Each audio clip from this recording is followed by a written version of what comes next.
Ukraine has fired its human rights commissioner, in part for spreading unverified information about atrocities she alleged were committed by Russian troops in the country. Her removal comes after her claims were widely covered by Western media. Our senior correspondent, Murat Gazdiev, picks up the story, a warning it includes some disturbing accusations.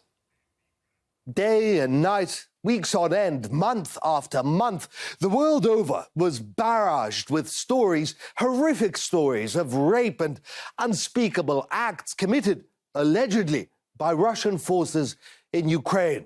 Such acts of violence, raping children, little girls 11 years old, repeatedly in front of their mothers, or raping their mothers in front of the children. With each day, more and more credible reports of rape, killings, torture are emerging. Hundreds of cases of rape have been recorded, including underage girls, very young children. And even a baby. It's just scary to talk about it. But it's true, it happened. Women and girls right now are facing the worst kind of fear and violence. And we know already from the analyses that have been done, they've been the victims of not just murder and rape, but kidnapping. Many of these stories grew to be unbelievable, and that's not a figure of speech.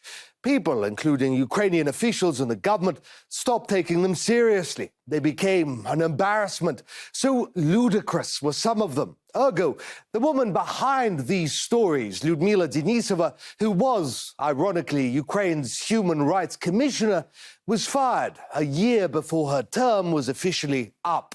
The unclear focus of the Ombudsman's media work on the numerous details of sexual crimes committed in an unnatural way and rape of children in the occupied territories that could not be confirmed by evidence, only harmed Ukraine. Her stories became so ridiculous that even members of the Ukrainian media, which itself is in war propaganda mode, intervened. 89 journalists, together with 51 lawyers and human rights activists and others, penned an open letter calling on her to dial it down, that the graphic stories published by her about months-old toddlers being raped with a variety of objects to rile up the people, that this wasn't productive or, decent.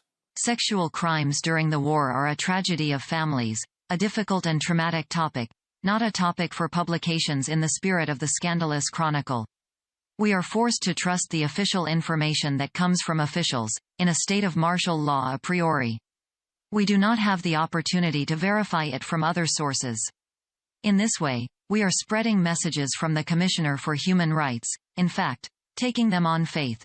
Essentially, they asked her to stick to things that actually happened. All of these stories can be tracked back to Denisova and her team, more specifically the social media posts made by them, and that's where all the trails stop. Almost all of her rape claims say Ukrainian journalists are without evidence or witnesses.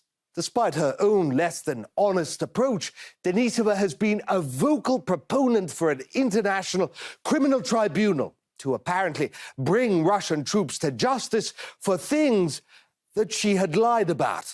I think we should look at Yugoslavia and Rwanda. These are the examples that we all know about.